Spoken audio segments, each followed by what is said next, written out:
Hello dear students, in previous lecture we had started our next chapter which is named as electricity.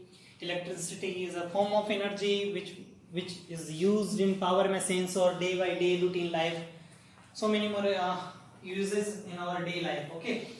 So electricity, the key point of there are two type of electricity, kinetic as well as static. Kinetic, it means the electricity in which charge particle is moving. So the key point of electricity is charge. And we know the unit of charge is coulomb. Unit of charge is coulomb. The smallest quantity of charge is electron, and the charge of an electron is minus 1.6 into 10 raised to power minus 19 coulomb. Okay. The nature of charge, there are two types of charges, positive as well as negative. Positive as well as negative.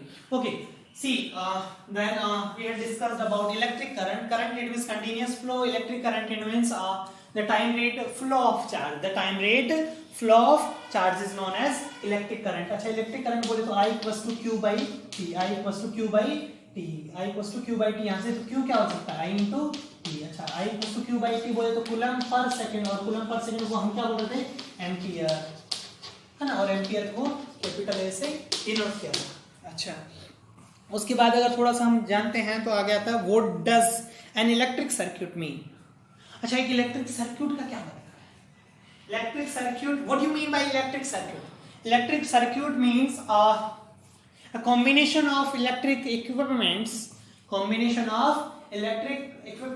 in a proper way, which can operate is known as electric circuit, which known as electric circuit. अच्छा, ये electric circuit होता है। अच्छा, फिर आपसे थोड़ा सा मैं बात किया था कि करंट फ्लो होता है। करंट क्यों फ्लो होता है? करंट फ्लो होता है अगर if we are going to apply a potential difference across the terminals of any circuit, then there will be a net current in a particular direction. Okay, what will be the direction of current, or what do you mean by the direction of conventional current? So the direction of conventional current is given as in the same direction of positive charge flow, or to opposite the electrons flow or negative charge flow. अच्छा, current, अगर मैं आपसे बोलूं कि एक road लिया था, कुछ मैंने लास्ट लेक्चर में बताया होगा कि एक रोड है, रोड में अगर फ्री इलेक्ट्रॉन्स है, मेटल है तो फ्री इलेक्ट्रॉन्स है, बट नेट इलेक्ट्रॉन का फ्लो है, बट करंट जीरो है। It means why current zero in a free road? Because the motion of electrons is random. Due to that random motion of free electrons, there is net flow of charge particles, or net flow of electrons in a particular direction is zero. That's why current is zero. So what should we do to flow a current in a particular direction? We should apply a potential difference. By connecting a source or battery. अच्छा, अगर हमने battery लगाया तो battery के positive terminal से negative terminal की तरफ current flow होगा। करंट ऐसा है तो इलेक्ट्रॉन कैसे आएगा? पॉजिटिव से नेगेटिव, क्योंकि इलेक्ट्रॉन जो था वो नेगेटिव से चल के पॉजिटिव आया। क्यों आएगा? क्योंकि इलेक्ट्रॉन खुद कैसा है? नेगेटिव। उसके लिए मैंने आपको बोला था इलेक्ट्रॉन पे एक सोर्स जो है बैटरी है वो इलेक्ट्रोमोटिव फोर्स लगाता है। Electromotive force, it means the force provided by the source two electrons. The force provided by the source to electrons is known as EMF, electromotive force. Okay, so we have to discuss about what is potential and what does it mean? Potential. So today's topic is electric potential. Today's topic is electric potential.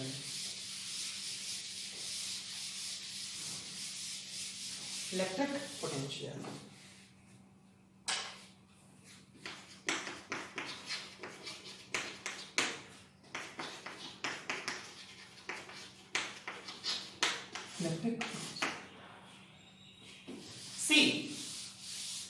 किसी चीज का potential कैसे define किया जाता है? Actually किसी चीज का पोटेंशियल डिफाइन किया जाता है कि वो कितना काम कर सकता है।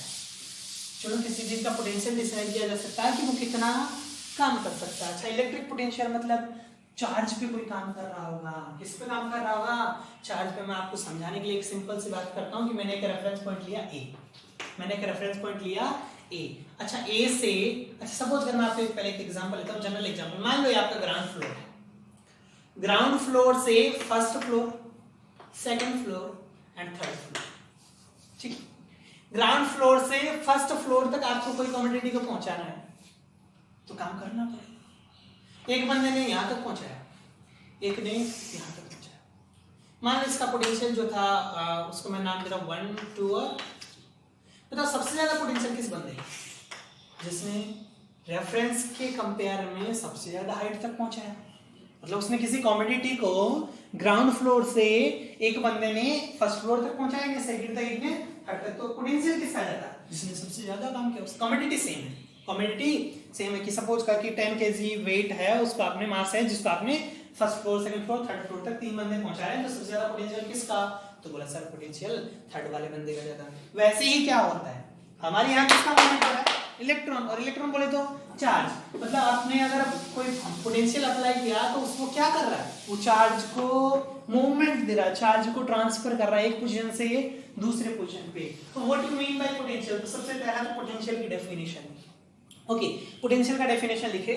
Potential, the electric potential is defined as, the electric potential is defined as the total amount of work done, the total amount of work done to move a unit positive charge, the total amount of work done to move a unit positive charge, to move a unit positive charge from a reference point,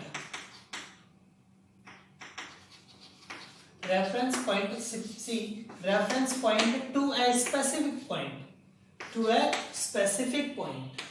See, the amount of electric potential is defined as the amount of total work done, the amount of total work done, the amount of total work done to move a unit positive charge, to move a unit positive charge from a reference point, from a reference point to a specific point, from a reference point to a specific point, कि किसी एक reference point से एक specific point तक unit positive charge को move करने के लिए जो काम किया जाता है। सी, दोबारा से बोल रहा हूं, रिपीट कर रहा हूं, again I am going to repeat the definition of potential. The amount of total work done to move a unit positive charge from a reference point to a specific point in a electric field, in a electric field, in a electric field, in electric field. See, एक electric field में एक coulomb positive, एक coulomb charge को एक reference point से specific point तक ले जाने में जो काम किया जाता है वो क्या, उसका पोटेंशियल हो गया।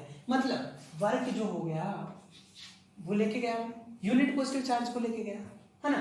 अगर मान लो तो पोटेंशियल क्या हो गया, W अपॉन Q। पोटेंशियल क्या हो गया, W अपॉन Q। पोटेंशियल यही तो हो गया बेटा। अगर मान लो सी, डेफिनेशन यही बोलता है कि आपने यूनिट पॉजिटिव चार्ज को, अगर मैं Q को यूनिट रख दूं तो वर्क ही पोटेंशियल के बराबर होता है। The amount of total work done, potential is defined as the amount of total work done to move a unit positive charge, unit positive charge from a reference point to a specific point in a electric field. So अगर आपका जो Q को अगर मैं unit रखता हूं, positive रखता हूं, 1 रखता हूं, तो वर्क ही क्या हो जाएगा, पोटेंशियल के बराबर हो जाएगा, वर्क ही पोटेंशियल के बराबर हो जाएगा। So that unit of potential, potential क्या होगा, वर्क अपॉन कुल चार्ज, वर्क कॉमन चार्ज। अच्छा, वर्क यूनिट क्या है, जूल, वर्क यूनिट जूल। अच्छा, चार्ज यूनिट कौन है, कूलम। अच्छा, तो जूल पर कूलम क्या हो गई, इसकी यूनिट हो गई, किसकी, इसकी, किसकी, वो पोटेंशियल की। और जूल पर कूलम को क्या बोला गया, वोल्ट बोला गया। क्या बोला गया, वोल्ट बोला गया। एक साइंटिस्ट था वोल्टा, जिसका सरनेम था उसी के नाम पे उसने क्या दिया, वोल्ट। तो potential is defined as the amount of total work done to move a unit positive charge from a reference point to a specific point in electric field is known as potential, और potential difference between these two points। See, potential और potential, actual में potential difference होता है, लेकिन हम क्या मानते हैं कि जो रेफरेंस पॉइंट है उसका जो पोटेंशियल, उसको कितना मान लेते हैं, 0। तो ये पोटेंशियल ही पोटेंशियल डिफरेंस एक्ट करता है, पोटेंशियल ही पोटेंशियल डिफरेंस। सपोज करें कि रेफरेंस पॉइंट का पोटेंशियल जो है वो 5 वोल्ट है और स्पेसिफिक पॉइंट का वोल्टेज है 10 वोल्ट, तो पोटेंशियल डिफरेंस कितना हो गया, 5 वोल्ट हो गया, और वो इन दोनों का पोटेंशियल हो गया, है ना। सो पोटेंशियल डिफरेंस को ही जनरली हम क्या रेफर कर देते हैं, पोटेंशियल बोल देते हैं। Okay, so this is the general definition of potential, and unit of potential is joule per coulomb or volt। अच्छा, define 1 volt, define 1 volt। अच्छा, 1 volt का मतलब क्या हो गया कि आप बोलोगे कि किसी एक यूनिट चार्ज को, किसी यूनिट चार्ज को एक पॉइंट से दूसरे पॉइंट तक, if the total work done to move a unit positive charge, total work done to move a unit positive charge from one point to another, from one point to another is 1 joule, is 1 joule, then the potential difference or potential, then the potential difference between these 2 points is 1 volt. सी अगर मैं 2 points के बीच में एक coulomb charge को move करवाने में मेरा work जो है वो यूनिट जूल है और चार्ज यूनिट है, तो वर्क भी वोल्टेज भी क्या हो जाएगा 1 वोल्ट हो जाएगा। It means 1 joule on 1 coulomb. Okay, so this is the potential का डेफिनेशन हुआ। हाँ, अब थोड़ा सा बात करते हैं कि सर्किट कंपोनेंट्स क्या क्या हो सकते हैं। सर्किट कंपोनेंट्स क्या क्या हो सकते हैं और क्या होते हैं, सर्किट डायग्राम या उसके सर्किट कंपोनेंट्स की बात करते हैं। अच्छा, इससे पहले थोड़ा सा मैं बात करता हूँ। मान लो कोई मेरी एक बैटरी है, मान लो एक एग्जांपल कंसीडर करता हूँ कि मान लो एक बैटरी है जिसका पोटेंशियल डिफरेंस है वो जो आपने कैलकुलेट करना है, पोटेंशियल डिफरेंस कैलकुलेट करना है। बैटरी ने 5 कूलम चार्ज को मूव करने में सपोज करके 60 जूल वर्क किया। वर्क कितना किया?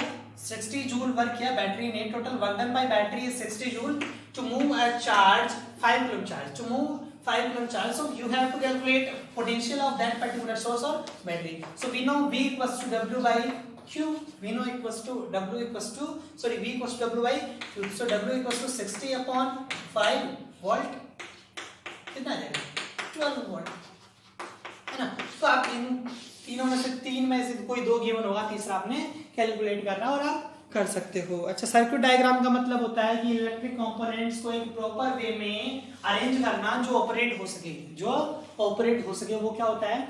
जो to arrange electric components in such a way that can operate is known as electric circuit.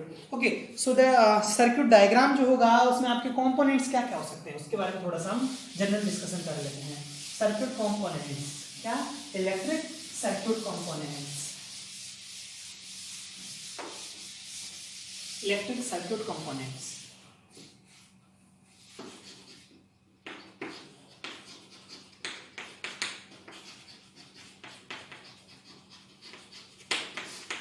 Circuit components, electric circuit components means आपके जो सिलेबस में है कि आपने क्या क्या हो सकता है। तो सबसे पहले बात करते हैं की बात। सबसे पहले सी, this is the key.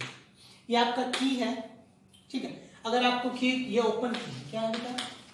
Open की। अगर इसी की में मैंने आपको इंसर्ट कर दिया, सी ये की ऐसा होता है कि अगर ये दो की ऐसा है और इन दोनों बीच में मैंने अगर ये इंसर्ट कर दिया तो इनका फिजिकल कांटेक्ट हो गया, तो ये आपका एक क्लोज की होता है। कौन सा होता है? क्लोज की। क्लोज का मतलब स्विच ऑन है, क्लोज का मतलब स्विच ऑन है, ओपन की मतलब स्विच ऑफ। ये कंफ्यूजन होता है। ओपन की का मतलब होता है स्विच ऑफ और क्लोज की का मतलब है स्विच ऑन। अच्छा, स्विच का जनरल नोटेशन ये ऐसा होता है बेटा, ये ऐसा होता है। ये अभी ओपन है स्विच और ये आपका स्विच क्लोज है ना। ऐसे लिखा जाता है, के से लिखा जाता है। की को किससे लिखा जाता है? के से लिखा जाता है। अच्छा, इसके बाद आपने बल्ब का नोटेशन तो आपने सबने पता होगा। ये क्या है? आपका बल्ब है। अच्छा, बल्ब के बाद आपका कौन आता है? बैटरी और सेल आता है। अच्छा, ये क्या है बेटा? आपका ये आपका सेल है। बाय डिफॉल्ट जो इसका बड़ा वाला टर्मिनल पॉजिटिव होता है, छोटे वाला नेगेटिव होता है। वोल्टेज V से डिनोट करेंगे। अच्छा, सेल है, ये कौन है? सेल, ये बल्ब आपका है ना। और combinations of cell is known as battery. Combination of cell is known as battery. अगर मैंने बहुत सारे सेल को एक कॉम्बिनेशन कंबाइन कर दिया तो ये क्या हो गया? ये क्या हो गया?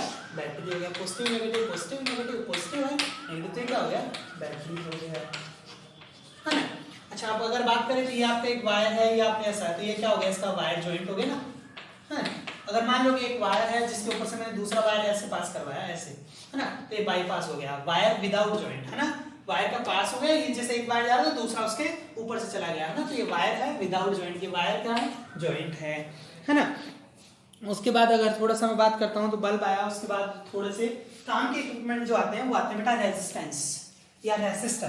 तो आपका रेसिस्टर जो होता है बेटा, ये आपका रेसिस्टर का नोटेशन है। ये किसका नोटेशन है बेटा? आपका ये रेसिस्टेंस का नोटेशन है। कौन है? रेसिस्टेंस या रेसिस्टर, ठीक है। रेसिस्टर डिवाइस है, रेजिस्टेंस उसकी प्रॉपर्टी है, ठीक है। तो ये रेसिस्टर है। अच्छा, यही रेसिस्टर जो है मेरा बेटा वेरिएबल भी हो सकता है। क्या हो जाए? वेरिएबल रेसिस्टर कि एरो साइन का मतलब होता है variable which can be varied according to requirement, which can varied according to requirement. जैसे फैन का जो नॉब होता है उसका हम रोटेट करते हैं तो उसका रेजिस्टेंस वेरी करता है, उसके according current control, current very करता है और उससे हमारा फैन का स्पीड। तो ये वेरिएबल रेजिस्टर क्या है, variable resistor.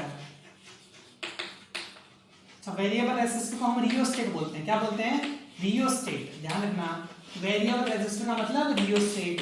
Rheostat it means variable resistor which can the resistance of that particular equipment can be varied according to our requirement, है ना। अच्छा, उसके बाद अगर मैं बात करता हूं तो आपके सिलेबस में अगर रियोस्टेट को आगे एक अलग तरीके से भी रिप्रेजेंट कर सकते हैं। ये आपका जो है यहाँ आपका जो ये होता है, तो ये आपको इसको अगर मैं स्लाइड करूंगा, स्लाइड को भी इसका चेंज हो जाएगा, रेजिस्टेंस चेंज हो जाएगा। अच्छा, दो और इलेक्ट्रिक इक्विपमेंट है जो थोड़े से इंपॉर्टेंट है, named as voltmeter and ammeter, voltmeter and ammeter. Okay, so इन दो के बारे में थोड़ा सा डिटेल से पढ़ना, अच्छे से पढ़ना, ध्यान से पढ़ना। मैं आपको बताता हूँ क्या होता है वोल्टमीटर एंड एमीटर।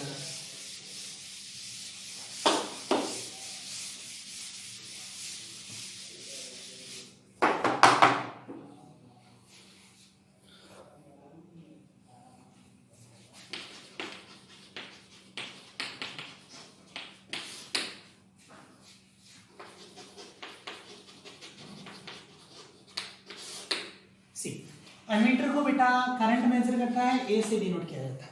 कैसे ध्यान रखोगे, एम्पियर की यूनिट, सॉरी करंट की यूनिट एम्पियर को ए से डिनोट कर रहे थे, तो एमीटर क्या करता है, करंट मेजर करता है। क्या करता है, मेजर इलेक्ट्रिक करंट, मेजर क्या करता है बेटा, इलेक्ट्रिक करंट मेजर करता है, ठीक है। अच्छा, वोल्टमीटर क्या था, जो वोल्टमीटर का नोटेशन है बेटा V से, और V it means potential, V it means potential, मतलब क्या करता है, मेजर पोटेंशियल मेजर करता है। मेजर क्या करता है, measure potential, electric potential, measure electric potential. See ध्यान रखना बेटा, वोल्टमीटर, एमीटर और बैटरी, वोल्टमीटर, एमीटर और बैटरी इन सब की क्या होती है, पोलैरिटी होती है। मतलब इसका पॉजिटिव हमेशा पॉजिटिव से ही जुड़ा होना चाहिए, इसका नेगेटिव हमेशा नेगेटिव से ही जुड़ा होना चाहिए। क्यों, क्योंकि हमारे पास दो टाइप के सोर्स होते हैं, बट उनका आपके सिलेबस में 10th के लेवल पे कुछ ज्यादा डिटेल नहीं है। एसी और डीसी, एसी और डीसी हम घर में जो यूज करते हैं वो कौन सी यूज करते हैं, एसी यूज करते हैं। इसका मतलब AC it means the current which changes its direction with respect to time alternatively. AC alternating current, it is defined as the current which changes its direction alternatively with respect to time is known as alternating current, is known as alternating current। it means AC की जो direction है वो time के साथ alternatively continuously change होता है, तो उसको बोलते हैं ऑल्टरनेटिंग करंट। इट मींस वहां कोई पोलैरिटी नहीं होता। बट दूसरा टाइप जो है इलेक्ट्रिक करंट का वो है DC, direct current. It means that current which does not changes its direction with respect to time। DC is defined as direct current is defined as the current which does not changes its direction with respect to time is known as DC। But आपके syllabus में है जो ये DC के बारे में है थोड़ा सा, तो मैं आपको बता रहा हूँ कि ये जो मीटर्स, मेजरिंग इंस्ट्रूमेंट्स है, एमीटर और वोल्टमीटर। एमीटर का जो नोटेशन है बेटा A से है, वोल्टमीटर का नोटेशन V से है। Both are used. Ammeter used to measure electric current in an electric circuit, and voltmeter is used to measure potential or potential difference between two terminals or 2 points. Potential difference between two terminals or 2 points. अच्छा, ammeter की बात करते हैं थोड़ा सा। तो ammeter की बात करते हैं, तो एमीटर मुझे करंट मेजर करना है, तो एमीटर यूज्ड इन या connected in series. Ammeter connected in series, connected in series। Like if I'm going to I have to measure current in a particular resistance R, see, so we have to, this is the general circuit which contain ammeter, battery, key। so ammeter ये बेटा positive होती है, ये वाला terminal positive, ये वाला negative, तो ये करंट क्या होगी, I। तो एमीटर जो है सीरीज में यूज किया जाता है, करंट मेजर करता है, जबकि वोल्टमीटर क्या है, पैरेलल में यूज किया जाता है। क्यों, क्योंकि मुझे क्या करना है, पोटेंशियल मेजर करना है। मींस अगर आपका ये रेजिस्टेंस है, सपोज ये आपका बैटरी है, ये आपका की है, तो मुझे क्या लगाना पड़ेगा, वोल्टमीटर लगाना पड़ेगा। तो वोल्टमीटर कहाँ लगाया जाता है, पैरेलल में लगाया जाता है। ये रेजिस्टेंस को आर से डिनोट करते हैं, रेजिस्टेंस को आर से डिनोट करते हैं। तो ये आपका करंट आई होगा, तो ये प्लस है, ये माइनस है, आपका की है ना। तो वोल्टमीटर पैरेलल में लगाया जाता है जिन दो टर्मिनल के अक्रॉस आपको पोटेंशियल मेजर करना है। एमीटर आपका सीरीज में लगाया जाता है जिस सर्किट में आपने करंट कैलकुलेट करना होता है। अच्छा, जनरली पूछा क्या जाता है, पूछा ये जाता है कि एमीटर और वोल्टमीटर का आइडियल, एमीटर और वोल्टमीटर का रेजिस्टेंस क्या होना चाहिए। अच्छा, एमीटर सीरीज में लगा है, एमीटर सीरीज में लगा है, इट मींस ये अभी आपको पता नहीं चलेगा, कॉम्बिनेशन ऑफ रेजिस्टेंस पढ़ाने के बाद आपको पता चलेगा कि रेजिस्टेंस का ऐसा वेरी करता है। बट एमीटर का रेजिस्टेंस जो है, resistance of ammeter should be minimum, should be देखो मिनिमम होगा तो इसको कम से कम इंपैक्ट करेगा, और वोल्टमीटर का रेजिस्टेंस जो है R B should be maximum, है ना। सो ये थोड़े से दो मेजरिंग इंस्ट्रूमेंट्स हैं, मीटर और वोल्टमीटर, जिनके बारे में हम बाद में डिसाइड करेंगे जब मेजरमेंट सिखाएंगे आपको कि एमीटर क्या मीटर होता है, कैसे ये रीड करता है, क्यों इसका रेजिस्टेंस लो होना चाहिए, क्यों वोल्टमीटर का रेजिस्टेंस हाई होना चाहिए। That we will discuss in our next lecture. Okay, thank you.